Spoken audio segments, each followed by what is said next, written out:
Clean ಇಲ್ಲ ಅಂತ ಒಮ್ಮೆಲೇ ಹೇಳ್ತಾರೆ, ಕ್ಲೀನ್ ಇಲ್ಲ ಜಲ್ದಿ ಮಾಡಿಬಿಡಿ ಅಂತಾರೆ. ನಾವು ನಿಮ್ಗೆ ಗೊತ್ತಿದೆ, ಅದು ಒಂದು ಪ್ರೋಸೆಸ್ ಇರುತ್ತೆ.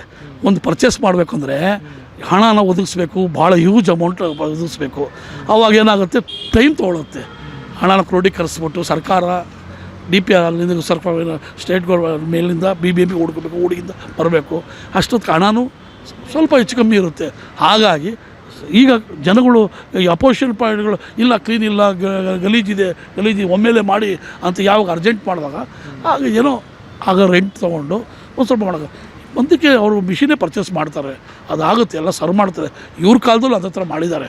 ನೀವು ಕರೋನಲ್ಲಿ ಎಷ್ಟು ಬೆಡ್ಗಳು ಇದು ಮಾಡಿದರು, ಡಾಕ್ಟರ್ ಸುಧಾಕರ್ ಅವರು ಎಷ್ಟು ಹಗರಣಗಳಾಗಿದೆ. ಬೆಡ್ಗಳು ಸುಮಾರು ಸಾವಿರಾರು ಬೆಡ್ಗಳನ್ನ ಬಾಡಿಗೆಗೆ ತೊಗೊಂಡಿದ್ರಲ್ಲ, ಯಾಕೆ ಪರ್ಚೇಸ್ ಮಾಡಲಿಲ್ಲ? ಇವತ್ತು ಅದೆಲ್ಲ ಇದ್ದಿದ್ರೆ ಎಷ್ಟು ಹಾಸ್ಪಿಟ್ಲಿಗೆ ಯೂಸ್ ಆಗೋದು, ಸುಮಾರಾಗಿದೆ. ಆ ಥರ ಅವ್ರ ಸರ್ಕಾರದಲ್ಲೂ ಆಗಿದೆ. ಇದೆಲ್ಲ ಸ್ವಲ್ಪ ನಾನು ಏನು ಹೇಳ್ತಾರಲ್ಲ, ಕಾಂಗ್ರೆಸ್ ಸರ್ಕಾರದಲ್ಲಿ ಯಾವುದೋ ಒಂದು ಸ್ವಲ್ಪ ಅವರು JCB ಅವರು ಚೆಕ್ಕಲ್ಲಿ ನೀವು ವ್ಯವಹಾರ ಮಾಡಿದ್ದಾರೆ. BJP ಶ್ರೀಮಾನ್ ಯಡಿಯೂರಪ್ಪನ ಮಗ ಅವರು ಚೆಕ್ಕಲ್ಲಿ ಲಂಚ ಮಾಡಿದ್ದಾರೆ. ಅವೆಲ್ಲ ಯಾರು ಕೇಳ್ತಾ ಇಲ್ಲ. ನೀವು ಇದೆಲ್ಲ ನಾನು ಹೇಳೋದಿಷ್ಟೇ, ಎಲ್ಲ ಒಂದು ಸಣ್ಣದೇನೋ ನಡೆದಾಗಲ್ಲ ಅದನ್ನೇ ಒಂದು ದೊಡ್ಡದು ಮಾಡಿ ಸರ್ಕಾರನ ಒಂದು ಗೊಂದಲಕ್ಕೆ ಸಿಕ್ಕಿಸ್ತಾವ್ರೆ. ಸರ್ಕಾರ ಭಾಳ ಚೆನ್ನಾಗಿದೆ, ಸುಭಿಕ್ಷವಾಗಿದೆ. ನಾವು ಯಾವತ್ತೇ ಆಗಲಿ ಹೇಳ್ತೀನಿ, ನಾವು ಕಾಂಗ್ರೆಸ್ ಸರ್ಕಾರ ಇದ್ದರೆ ಅವರು ಸಮತೋಲನವಾಗಿ ಅಲ್ಪಸಂಖ್ಯಾತರು, ಎಲ್ಲ ಜಾತಿ ಮೇಲ್ವರ್ಗದವರು, ಸಣ್ಣ ಹುಡುಗರು ಎಲ್ಲನೂ ಕರ್ಕೊಂಡು ಹೋಗ್ತಾವ್ರು. ಮುಖ್ಯವಾಗಿ ಒಂದೇ ರೀತಿ ಕರ್ಕೊಂಡು ಹೋಗ್ತಾ ಹೊರತು ಅವ್ರು ಯಾವುದೇ ಭೇದ ಭಾವ ಮಾಡಲ್ಲ.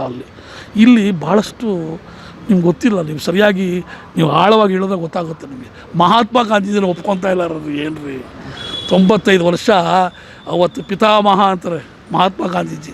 ಅಂಥ ಮಹಾತ್ಮ ಗಾಂಧೀಜಿನ ಈಗ ಅವರು ಎಲ್ಲ ರೀತಿಯಲ್ಲಿ ನೆಹರು ಪ್ರಧಾನಮಂತ್ರಿ ಆದಾಗ ಒಂದು ಆಂದೋಲನ ಕ್ರಾಂತಿಕಾರ ಮಾಡಿದ್ರು, ಇಂಡಸ್ಟ್ರೀಸ್ ಬಂತು, ಅದು ಅಭಿವೃದ್ಧಿ ಆಯಿತು.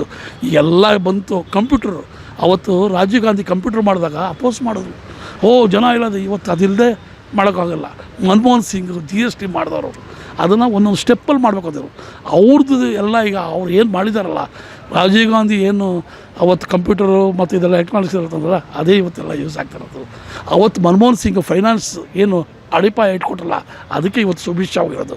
ಇನ್ನು ಮುಂದಕ್ಕೆ ಇದನ್ನು ಈಗ ಮಾಡ್ತಾ ಇರೋದು ಅದಾನಿಗೆ ಇವ್ರಿಗೆಲ್ಲ ಮಾರಿ ಏನು ರೀ ಮಾಡಿದ್ರು ಇವರು. ಅಲ್ಲಿ ಒಂದು ಹೊಸ ಇಂಡಸ್ಟ್ರೀಸ್ ತಂದ್ರ, ಒಂದು ಹೊಸ ಟೆಕ್ನಾಲಜಿ ತಂದ್ರ, ಎಲ್ಲ ಅವತ್ತಿಂದ ಏನು ಟೆಕ್ನಾಲಜಿ ಅದನ್ನು ನಡ್ಕೊಂಡು ಹೋಗ್ತಾ ಇದೆ ಅಷ್ಟೇ. ಹೆಸ್ರುಗಳನ್ನೆಲ್ಲ ಚೇಂಜ್ ಮಾಡ್ತಾವ್ರೆ. ಮಹಾತ್ಮ ಗಾಂಧೀಜಿ ತೆಗಿತಾವ್ರಲ್ರಿ ಹೆಸ್ರುಗಳನ್ನ. ಒಂದು 40 days 90 days ಅವಾಗ ನೋಡಿ ಎಂಥ ಕಾನ್ಸೆಪ್ಟ್ ಅದು. ಬಡವರಿಗೆ ಒಂದು ವರ್ಷಕ್ಕೆ ತುಂಬ ಕಡು ಬಡವರಿಗೆ, ಬರಗಾಲ ಬರೋರಿಗೆ ಅವ್ರಿಗೆ ಇಷ್ಟಂತ ಕೂಲಿ ಕೊಟ್ಟರೆ ಹಣ ಕೊಡೋರು.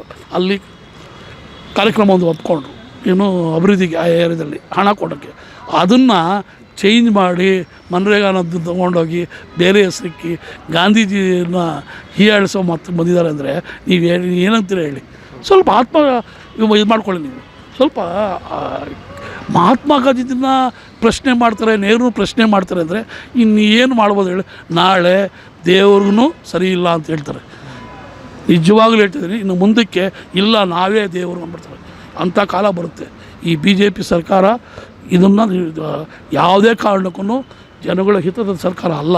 ನಮ್ಮ ವಿಜಯವಾಹಿನಿ ನ್ಯೂಸ್ ಚಾನೆಲ್ನಲ್ಲಿ ಪ್ರಮೋಷನ್, ಜಾಹೀರಾತು, ಅಡ್ವರ್ಟೈಸ್ಮೆಂಟ್ ನೀಡಲು ಸಂಪರ್ಕಿಸಿ 9535808456.